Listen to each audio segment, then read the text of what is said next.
Hey everybody, welcome back to another episode of the Women's Fittest. I'm super excited to have Emily Miller on with me today. Emily has a really great story over the last couple of years since she has been on, and we're going to talk about it. I don't want to spoil it, but how are you doing, first of all?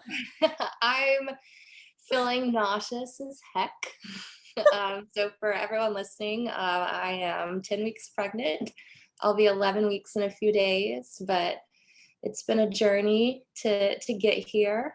My husband, Luke Miller, who owns No Switch Fitness, and we just went through the whole IVF process. And it was long. Tested our patience a good bit, but everything worked out, and it's been worth it so far. That's amazing. I'm so excited for you. Parenting is such an amazing journey, and you guys are incredible people stepping up to this endeavor. You guys are going to be great parents. I'm so excited. So excited. So excited. And we just made the announcement the night before last. And I think there are tons of people that are excited for us. So I just feel like there's lots of support around everything. So. Well, Emily, let's talk a little bit about, I want to go back to when we were talking to you previously. I can't even remember now how long ago. It was at least a year, I think. Yeah. And you were going through some stuff with competing, very close to getting your pro card. And I just kind of want to talk about that a little bit, because that was an emotional roller coaster for you. Some decisions were made with why you weren't going to continue to pursue that. And now here you are on a completely different path. And I want to talk about why, maybe you had to choose this IVF route as well. So let's go back. Let's go back to your competition and to the last two competitions. Yeah, absolutely. So my last competition was July of last year, so 2021, which honestly seems like a lifetime away just because of everything that's happened since then.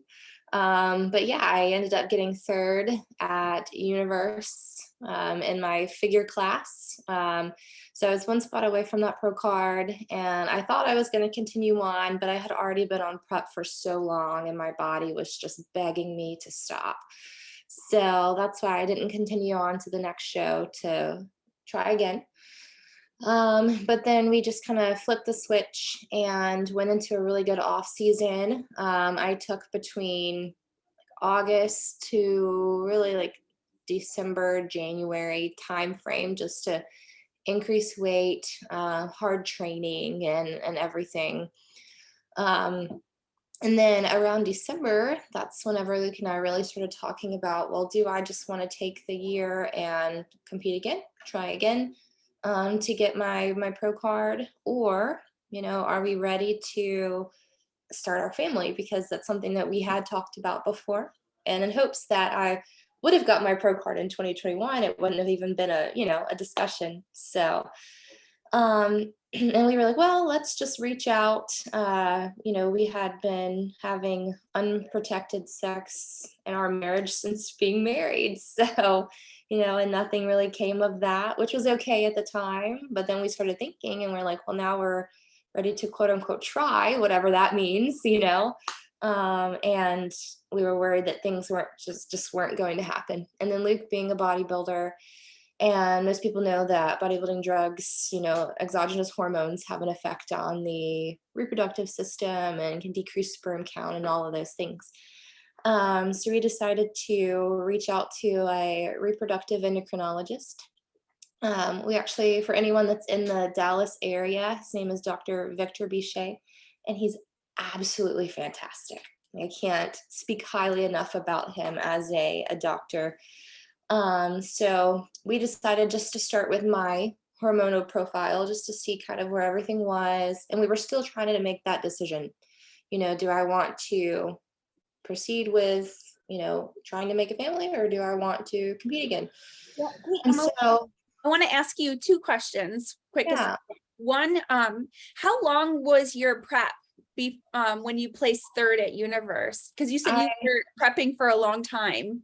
Yes, I believe it was 35 weeks. Oh, So wow. it was grueling, and the reason why it had to be so long is because I had started a prep to do the Arnold's in March of 2021, but then they canceled things, pushed it back to September or October. So we took like a 3-4 week break in between all of that, and then jumped right back into prep.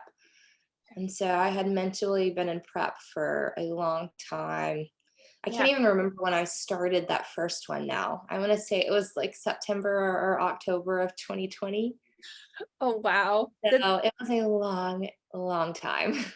it's interesting because a lot of people, I mean, back when I let's say 2010, 2011, and when I started getting into bodybuilding, people would talk about a prep and they'd be like, oh, 12 weeks. And now we know like longer, there's pros and cons to the length of your prep. Obviously, like you said, something like 20 weeks or more. I mean, 20 weeks is usually average. Like, Yeah.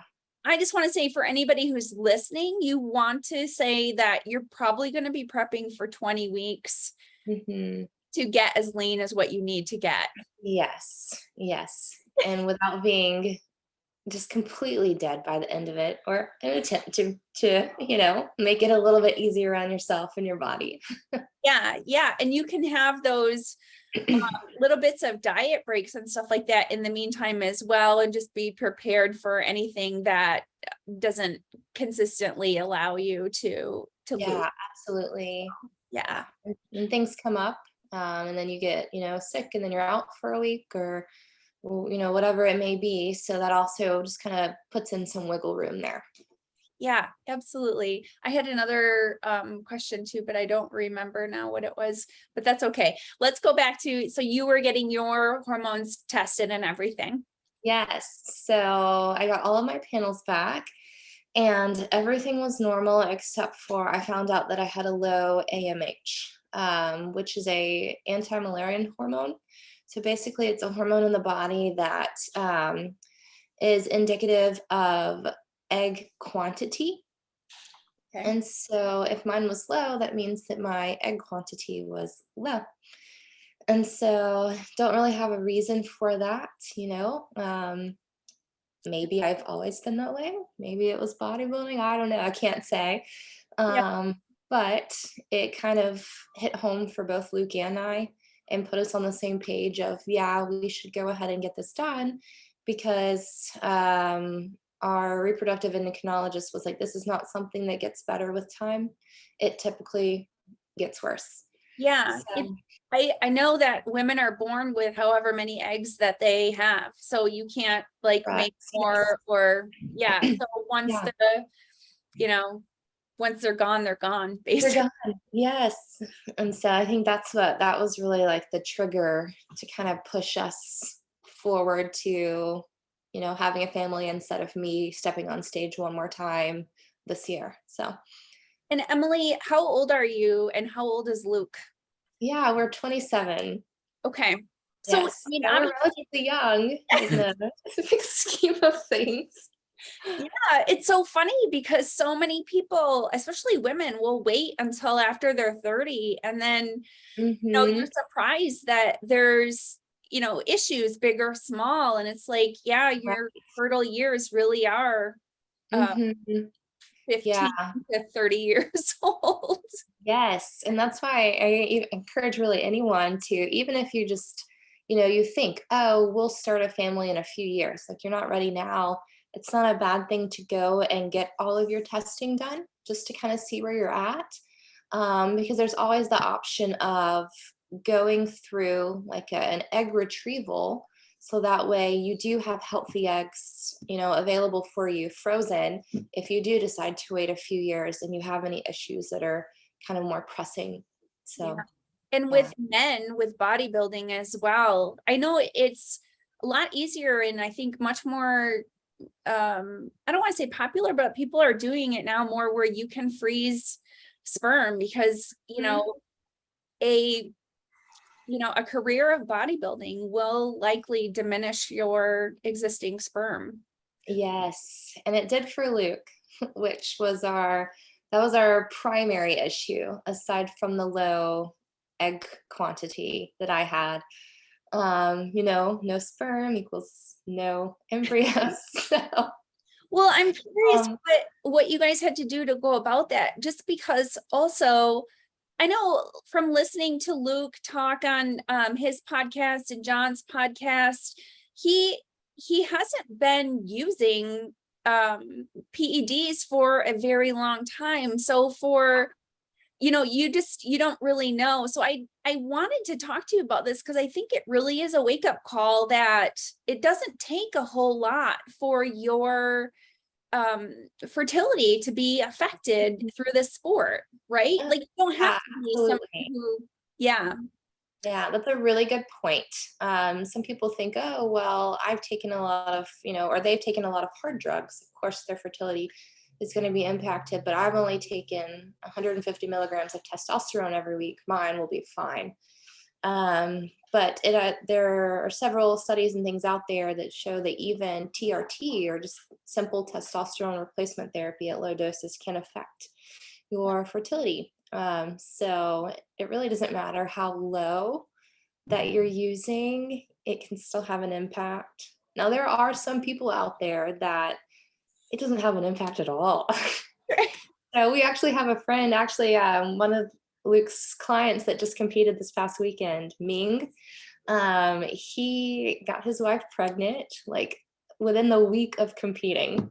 And Right. there are going to be outliers. But yeah, unfortunately, Luke was, one of the ones that it did affect, and he doesn't run like crazy high drug protocols. He's kind of in the moderate range of things whenever he is on. But yeah, it was a little while before we could get anything back. He ended up taking Clomid. I believe they put him on HCG as well. And it increased things to, I think we got to about like 2 million sperm in like his samples. But in which you think, oh, 2 million, that's a lot. It only takes one. But I think in a normal count, it's like 20 million, like in a single ejaculate. So it's a big difference, and it just wasn't working naturally. Yeah. So that's when we had to make the decision for IVF. Yeah. Well, thankfully there was some, right? Because obviously if there aren't any, then you can't retrieve any. Yeah. So yeah, Yes. something to work with. That's amazing. That's great. Yes. Yeah. And so we were able to, he went in and they took a sample, before, like whenever things were a little bit lower. And they froze that sample. And then right before I did my egg retrieval, he supplied another sample, which was the 2 million, I think. And that's whenever they were able to pick out like the ones that are moving around in the sample, and combine them with, so one sperm to one egg. Okay. Yeah. So what was I want to make sure that you talk about what your process was going through this as well. Yes. So I think the females have the short end of the stick, and during the whole IVF thing, even though it was, mostly the sperm count issue, we still had to prepare my body to get all of those eggs. So that was, I believe he put me on birth control starting in March. So that was just to kind of quiet down my ovaries, get things in sync. So that way he had pretty much like driver's control of my ovulation. Okay. And then I had to take a few different medications, some that suppress natural ovulation, some that help my actual eggs develop, like my follicles develop in my ovaries at a rapid rate, so we could get several at once. I would say I feel like a lot of people have side effects with those medications. Really, my only side effects were like some headaches, some moodiness, a little bit of bloating, but nothing too crazy. And so we were able to get, I believe we got 11 eggs from my egg retrieval. Okay. And then as soon as they retrieve those, they put all, or I think all but one or two. So we had 9 that were mature. So 2 of those weren't mature, so they had to toss them out. And then we took 9 sperm and put them into those 9 eggs, and we had to wait 6 days to see if they, developed into babies. And so we had 4 that made it to the end by day 6. And so that completed like the first section of IVF. So all the medications leading into the egg retrieval. And then I got put back on birth control. And that was a waiting game between the retrieval and the actual transfer. Okay. And then we put our 4 embryos through what's called PGT testing. And it makes sure that they're all genetically sound. They have 23, pairs of chromosomes. It checks for things like Down syndrome, trisomy 13, 18, that kind of thing, and make sure that they're viable and they're healthy. Yeah. And all 4 of ours were. So technically, we have 4 babies. 3 of them are in the freezer right now, which is a funny joke. So but that, they do only implant one. yeah. So they usually do 1 or 2. Okay. That's No, back in the day, they used to yeah. put in more. Yeah. Yeah. Yeah. Which is great because obviously at that time, then they would do what is called selective reduction if you actually ended up having Yes. 3 to 6 Right. babies. Yeah. Yeah. Yeah. And so, but yeah, I think just because the science is a little more, perfected now, they're able to just do 1 or 2 in hopes that it works. And so I was on birth control, I believe, for almost a month. So I had to wait to get an actual period and all of that.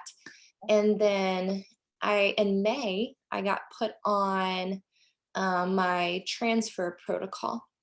Okay. Which was a couple different other medications. Once again, one that helped suppress me from naturally ovulating because I didn't need it.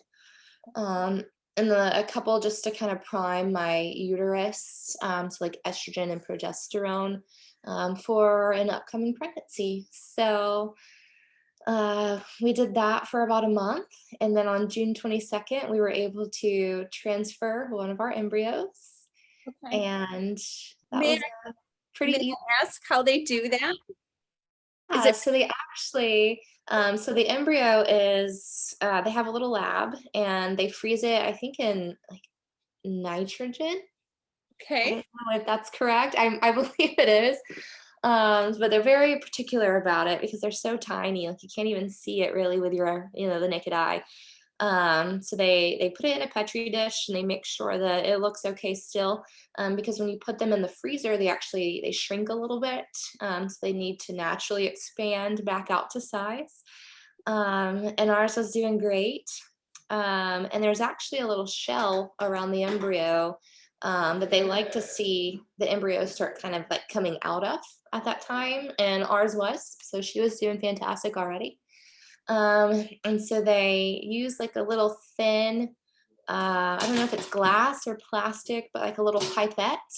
And so they put her in that little pipette, and they literally just insert it straight into the uterus, and that's it. So that part is a very simple procedure. Wow. No, I didn't even feel it. It was painless. So vaginally, like through the cervix, they go through the cervix and Yes, and it's so tiny that you can't even feel it. oh wow. Yeah, Maybe they need to do something like that for pap smears. I know. You would think so. But yeah, and so it was once again just a waiting game, Mhm. after that. And we did an HCG test about 10 days later, and mine came back absolutely perfect. And then it doubled or tripled really within like 2 days, which Yeah. was better than what they expected. They like it to double, but and so we were afraid that we had twins because there's always a chance that you put one embryo in, but it splits. So Yeah. that's how you get identical twins. And so we were like, well, I guess that could happen. And we had high HCG levels, and which can be a sign. Yeah. But nope, we just had one. So That's amazing. Yes. Very Yeah. cool. Just a waiting process. I feel like through the whole thing. I feel like prep last year taught me and tested my patience, but this I think tested my patience even more. Yeah. So just lots of patience and waiting over the past couple of years for things. It sounds like it was pretty seamless, though. I mean, the way you explain it, it's a nice little story with all the Yeah. steps really just working out for you every stage. So that's very cool. Yes. And I will say we're probably an exception Okay. because a lot of people do have issues. It's, oh, I can't do my egg retrieval because my hormones aren't perfectly aligned, or I have uterine fibroids that I need to have them removed. And then, you have the dreaded miscarriages, especially if they're not that PGT chromosome testing, if that wasn't done, because it's an optional test. You're at greater risk of miscarriage with that. And Yeah. so I will say we're very blessed that ours is seamline, everything just kind of happened to work out at each stage. Yeah. But, not always the norm. So Yeah. Well, it's such an interesting process, and I just love the advice even of if this is something that you're thinking that you want to be a parent. I mean, we talk about this all the time on this channel and with bodybuilding, how much this sport, even if you don't really delve into PEDs, the constant dieting, dieting and bulking and going back and forth it puts a lot of stress on the body, and it can affect your hormones. You don't have to be somebody who is really hitting drugs hard or something like that in order to run into issues. So yeah. it's a really good point. And then, as you get older, even if you do have healthy egg count to begin with, things, they do decrease over time. And then, if you are putting your body through all of the hardships of the dieting and then losing your cycles and then having to wait for this to come back. And it's stressful on the body. So, Yeah. yeah. So you guys must just be so was Yeah. that Luke? Oh no. No, we have some people staying with us this past week from the UK because Luke had a seminar. So yeah, we've had a house full, but it's been a ton of fun. Oh, So awesome. much fun. Yep. So what is like through all this, were you still training? Did you have to step back with that, or what was going on with your bodybuilding lifestyle? Yeah, great question. So it's been very off and on, and that's probably one of my biggest mental challenges. Yeah. Is so during the whole the IVF process, during the egg retrieval specifically, I had to take a few weeks off from training because my ovaries, with all of those eggs and follicles being produced, they get very large. So each ovary is about the size of a softball. Like mine were so big that they were touching almost at one point. So you can even imagine, what that looks like on the inside. And because of that, there's something called ovarian torsion. Yeah. It's where the ovaries get so heavy that they actually torse on themselves or turn, and it can twist the little the tubule, which can cause death of that ovaries. So I wasn't allowed to train for about 3 weeks. So about 2 weeks leading into the retrieval, and then for about a week after. And I did get my period about a week or so after that, and that's whenever I was cleared to go back to exercising. Okay. So that was my first little break from training. But as soon as I was done with that, I got right back to it, to my just normal, 4 or 5 days a week training hard in the gym. Yeah. And then I got pregnant. So what has this first trimester been like for you? It has been so difficult. I'm not gonna lie. So the first 2 weeks were fantastic. I felt great. I was still able to go to the gym, do everything within reason. And then about week 6, nausea set in. And then I started getting really fatigued.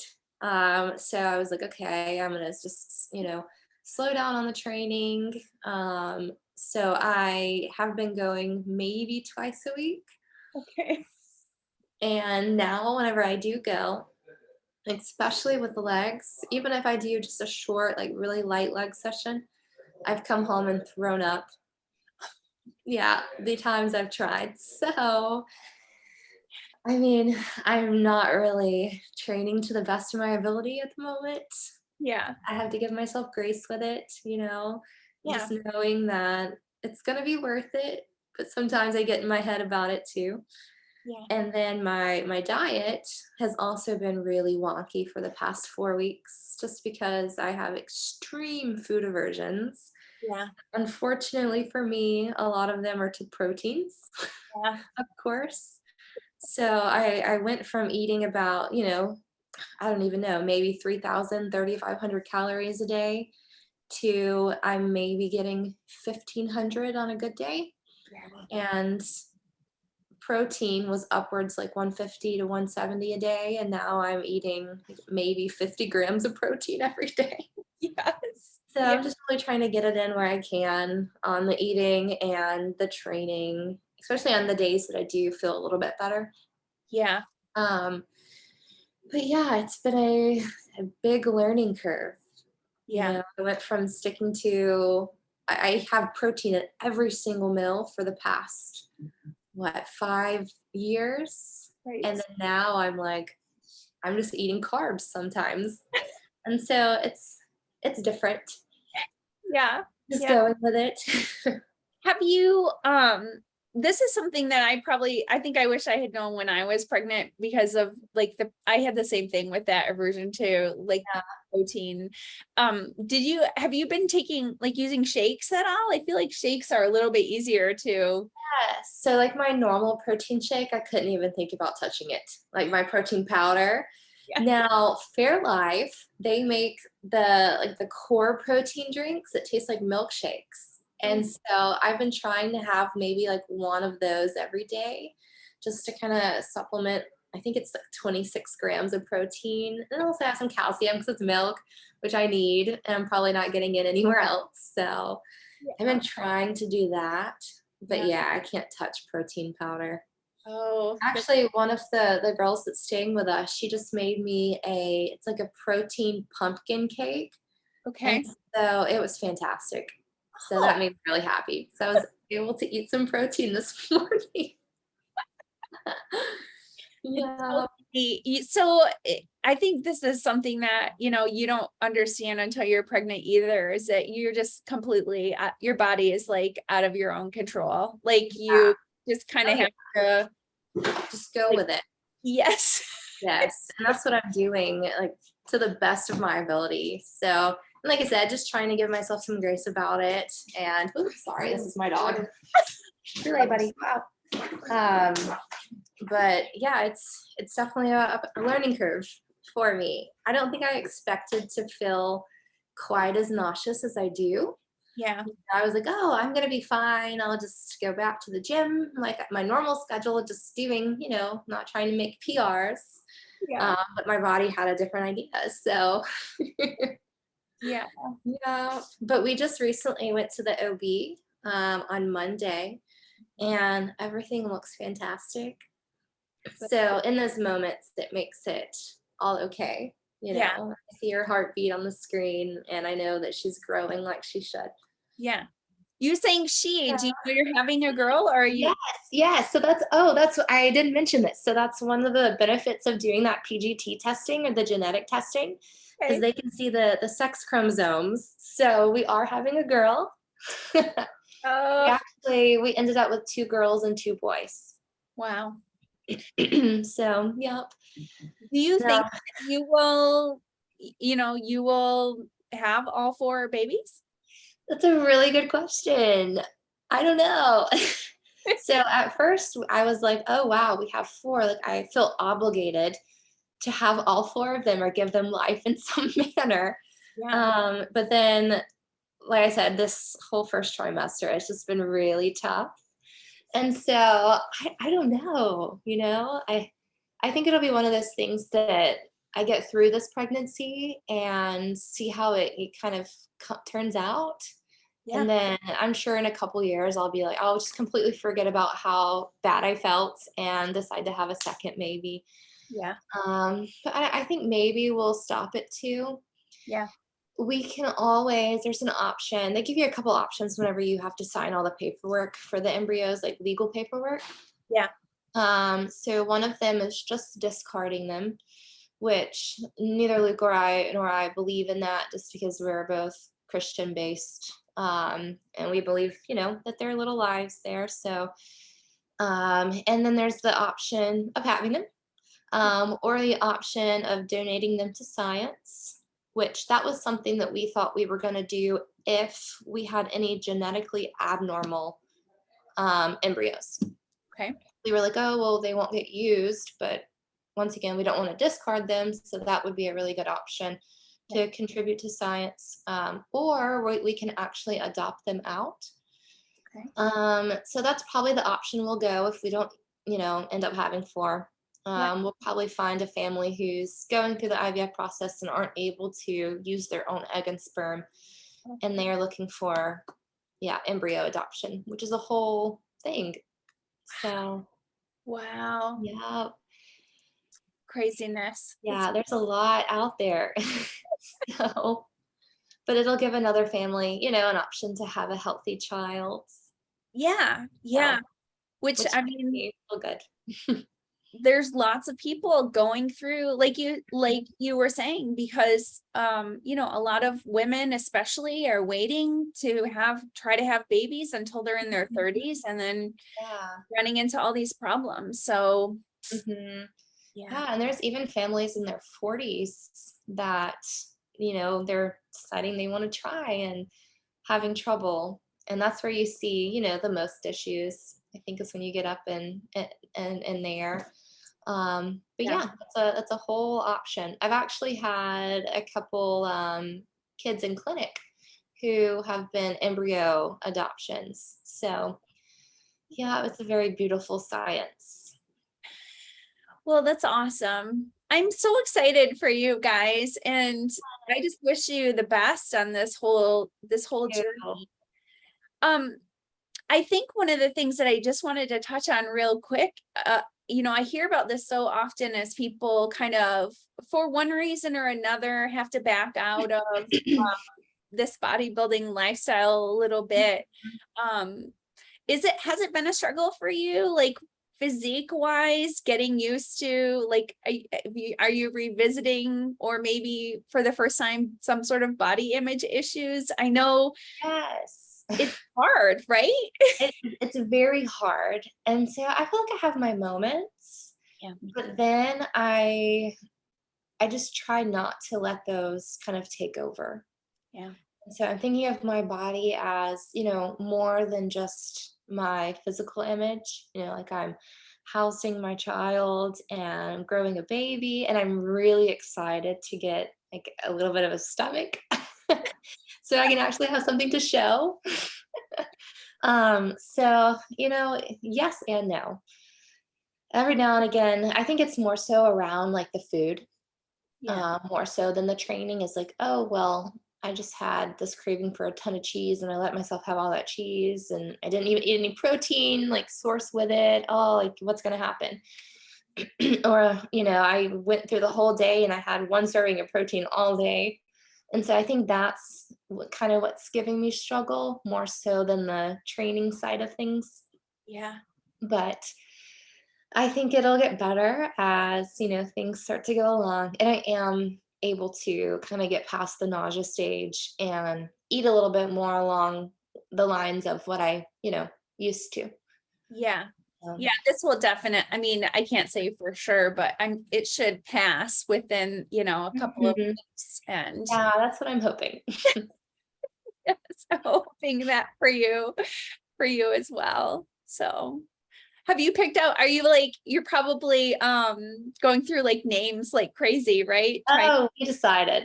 Oh, So, yeah, we could never decide on anything. I really liked the name Eleanor, and then Luke was like, "Oh, that's too old of a name. That sounds like a grandma." And so we decided on Ellie as a nice. first name, and then her second name will be Grace, like her middle name. Oh, So the Ellie Grace Miller. Yeah, and the girl has a closet full of clothes already wow. because my mom's bought stuff, I've bought stuff, and we've already received a gift from some friends that gave us a ton of stuff. So yeah, she's just gonna have a lot of clothes, That's which awesome. is good, but she probably won't wear them all. So Already so loved. That's awesome. she is, she is. Yeah. And my brother, his wife is actually expecting too, and they're due in November, so a little bit before we are. Our due date's March 10th. Okay. But yeah, so my family is just through the roof excited Yeah. about everything to come. Yeah. I'm excited for you too. Do you imagine then having a stage of focusing more on parenting and less on, like, do you see yourself getting back on stage again? Is that something that you foresee? Yeah, so I've actually had a lot of people ask me that recently. Like, oh, what do you think you'll do? And so there for a second, I was like, oh, well, I don't know if I'll ever compete again, just because I know, the places I had to go mentally and physically to get ready for my last show. And it was really hard on me. And I had a lot of really negative hormonal adaptations and everything that just left me feeling really fatigued. Um, but then someone told me a few days ago, they were like, oh, well, I took a 10-year break and started competing again. And I guess I just never thought about it like that. I feel like it's always like, oh, you have to choose yes or no. Like you have to choose right now whether you're going to compete or not. And I just never thought about, oh, I can give myself 5 years to get through her first 5 years of life before I compete again. Yeah. So that kind of put it into a different perspective for me. So I think I'll take a few years and just really focus on like spending time with her and, enjoying those moments that I'll never get back. And then maybe think about stepping on stage again a few years down the road. Um, I'll always train, I'll always be in the gym.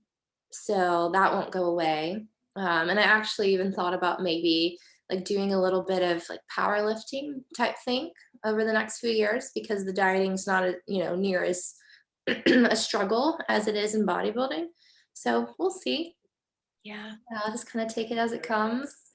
Um, yeah. I love that. I know you and Luke are very educated and always really researching things. And I know that you looked into this, probably even just what does it take to be a good parent. And Oh, yes. I love hearing you say that about the first 5 years because it's so formative. And yeah, just it's very hard to bodybuild.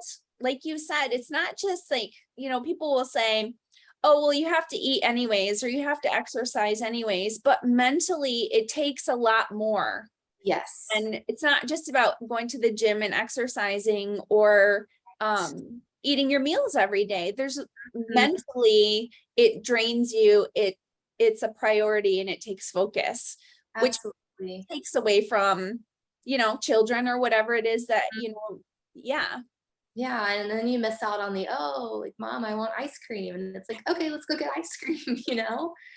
And so, just, like, little things like that, I just wanna be there for, and I think that's overall more important to me, um, than stepping on a stage, so, Yeah. yeah, but maybe it'll be something I do again in the future, but, yeah, I'll take a little break from it. Yeah. I mean, even if it was like 10 years from now, you have a base that you built. And, more and more, we've got women that are, in their late 30s and early 40s, especially Mhm. in figure and women's physique, who are competing at their best. Yeah, and they're phenomenal. Yeah. Yes, I know. So, Yeah. which also, I don't know why I had this in my head that, like I have to compete, or if I'm gonna compete, it has to be like, 2024.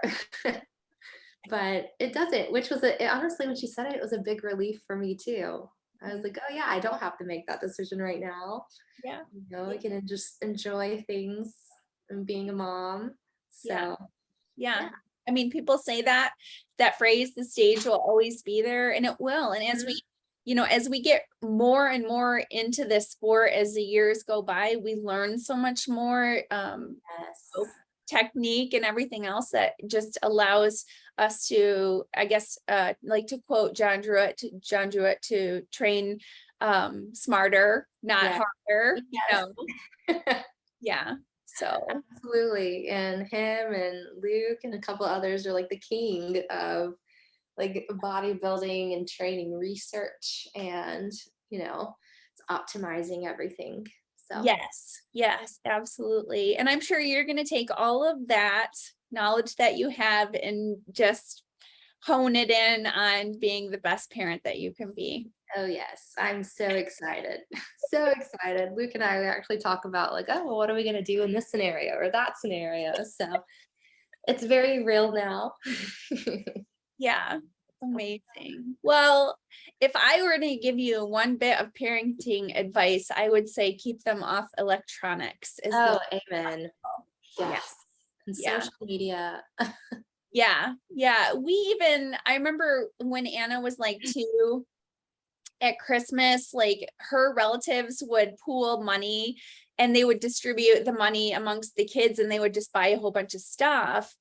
And I think we were just like, no electronics, nothing that has batteries, and this is awful, but they ended up buying her this book. Like when she turned the page, it would read it. And I was like, I read to her. Like she doesn't need a book that reads to Yeah, like this is pointless. her. Yes, I get it. I get it. Yeah. Yeah. So, but I think that's like super important, and it saves you a lot of money and just like stress, because kids are like, oh, this toy doesn't work anymore because it doesn't have batteries, that batteries died or whatever. Yes. So yeah. Yeah. And I as an NP, I see a lot of that too, where kids are spending just all day on video games and, there's no creative play happening, which Yeah. is detrimental. Yeah. So, yeah. Yeah. I had a therapist tell me one time, because I think as Anna got older, it, like little girls tend to gravitate towards their mom, Mhm. and I was like, how do I increase this relationship with her dad? And Yeah. she was like, 5 minutes a day of eye contact is, like people underestimate, like, have you looked in your child's eyes today? Five Mhm. minutes, just tell me about your day, like what's going on. Yes. And it usually leads to more, but I think it's really funny how people think, oh, I don't have time to spend with my kid. And it's just like, yeah, Uh, statistically, like 5 minutes is all you eye contact of all. yes. Yes. And there's actually a couple Instagram pages that I follow. I think one of them is called Big Little Feelings, and the other one is Taking Care of Babies. And they have some really, really good tips about just connecting and emotional regulation, like especially in the toddler years when things are just, crazy in their brains. Yeah. But yeah, those are fantastic pages. They give really good tips like that. So Very cool. Have yeah. you thought about breastfeeding? Is that something that you think you're gonna? Oh, yes. So that was another one of those things where I was like, well, I can't compete because I want to breastfeed for, a year. And actually, then recently, the American Academy of Pediatrics just came out and said that they actually recommend breast milk for 2 years. And so, in association with foods and other things, like they support that now. And so I'm like, well, I really want to like exclusively feed breast milk for at least a year. Yeah. Um, so I have to have an adequate milk supply, which means I have to eat enough food to do so because I think it's like 500 calories that you burn a day. Yeah. like extra just breastfeeding, which is crazy. But so yes, that's what I plan on doing. I don't have anything against formula. I think it's great, and a fed baby is a healthy baby. Right. But that's just my preference if I'm able to do so. Yeah. Yeah, absolutely. I nursed Anna until she was a month before she was 2. And that's when actually it was on her second birthday. She ended up getting her first ear infection. So it staves off. Yeah. They said that too. They're like, this kid's Yes. so healthy. And then boom, she got sick. Oh, yeah. Yeah. But Yeah. yeah, that's another thing that I would definitely recommend. It's an amazing experience, and like, Uh-huh. yeah, Just nothing bonds bonding you. too. Mm-hmm. Yes. Yeah. Oh my goodness. Well, Emily, this was so great. And I I thank you for sharing your experience so far. And I probably, if you want to come back on again after, I think birth stories are always Oh, yes, I'd love to share. and just how things are going. I know you're going to be super, super busy once she comes, but yeah, just praying over you guys, wishing you.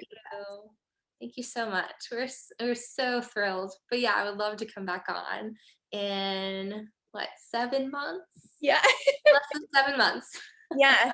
Yeah. And I wanted to just, I wanted to update some people too that we had talked about doing a little series on training. And so I think that's something that we're going to try to get that going in the fall as well, at least come on a couple of times, because I know women have so many questions about training. I think that you're such a great source for that. And so we'll look into that as well, so we can get that going too. Fantastic. That sounds great. All right. Well, Emily, if people want to find you and follow you, where can they follow this journey, this new? Yes. So mostly if I'm going to do anything, it's going to be on Instagram at Imstafit. I think, yeah, Imstafit1. I couldn't remember if I had that number or not, if I'm making it up. But that's my Instagram handle. I don't ever post on Facebook. Yeah. So yeah. Yeah. I just go on there to follow everyone else's lives. Yeah. Yeah. Maybe after, I know I use Facebook just for stuff about Anna with like relatives, and maybe it'll be a more close knit group that you can look for at that point. Yeah. Absolutely. Yeah. So, all right. Well, everybody, thanks for listening and watching to another episode of the Women's Fittest. You can find me on Instagram at buffcake22, and you can follow the podcast on Instagram at the Women's Fittest, and listen wherever you find podcasts. And this episode will also be on YouTube, my YouTube at buffcake22. And remember, oh my gosh, healthy looks different on everybody. Have a great day.